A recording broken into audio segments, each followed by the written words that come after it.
Flails are designed for grass-type crops. We offer flails in 9-foot, 10, 13, and 15-foot pull-type machines. So if you take a look at a flail, if you take it off the machine and look at the unique design that New Holland uses, where the pivot point is offset from the center line of the flail, and you'll see more material here.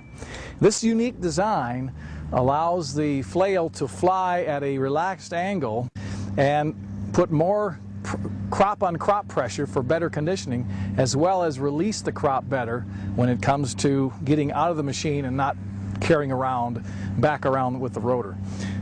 Instead of flying straight out from the center line, they're flying more of a relaxed position, which puts more pressure on the crop for better conditioning, and also it releases the crop better to get it out away from the rotor to keep it from feeding back in.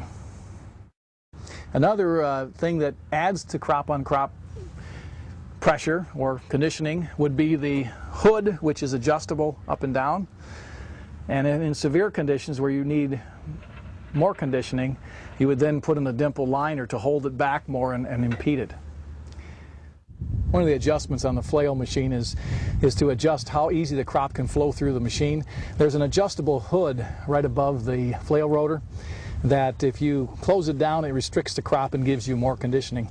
And obviously opening it up gives you less. So let's adjust it for more conditioning. You can watch the adjuster as we go more towards the medium,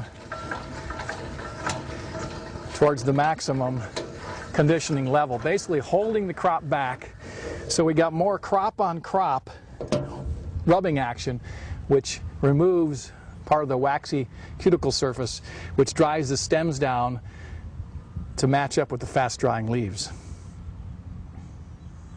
This right here is the swath gate adjustment that adjusts the width of the swath. And in the case of the wide, thin fins, it allows you to move the material either farther out or more narrower. But this is the adjustment. You can see the quadrant here for the swath gate on an H7330.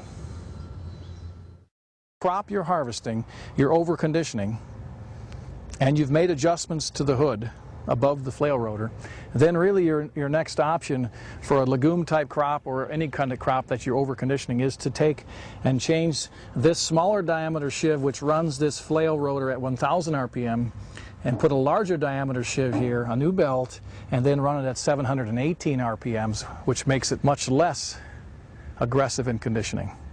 In the case of alfalfa crop, it will allow more leaves to be maintained on the crop.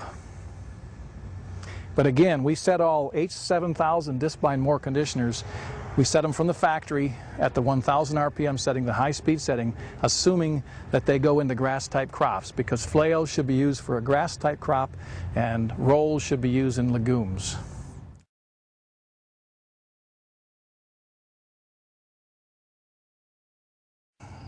How the flail conditioning works is it takes the crop and pushes it on each other as it flows through the machine. And basically, the faster the flail rotor runs, the more aggressive the conditioning is. And also there's a hood that goes down on top of this, and the more you restrict the tail end of the hood, the exit of the hood, it holds the crop back so it rubs more on each other. And there is a little more flail action as it goes through, kind of like that. Right now we're set for a grass hay crop. We're running mostly a pure grass hay crop with different mixtures of grasses. And we're running the high-speed rotor, and we've actually got the hood all the way down, and we're really not in an over-conditioning situation.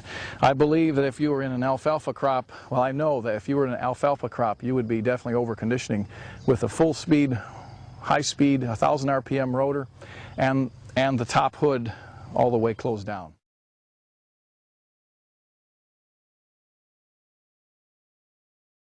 We got a flail conditioner on the 7330, and we're into a grass hay, a mixture of grass hays, and we've got the machine set where it's actually over conditioning. And basically what we're finding here is that you've got a lot more breaks in the stems than necessary. You have some of the stems, like here, that's actually just about broke off, and there's a little more leaf damage indicating we're over conditioning.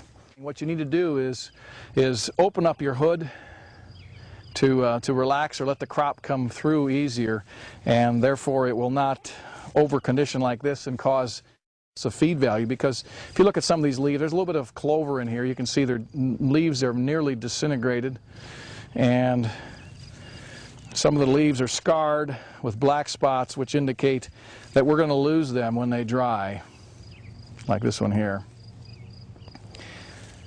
So it's all about, can you get your hay dried fast as well as retain the feed value?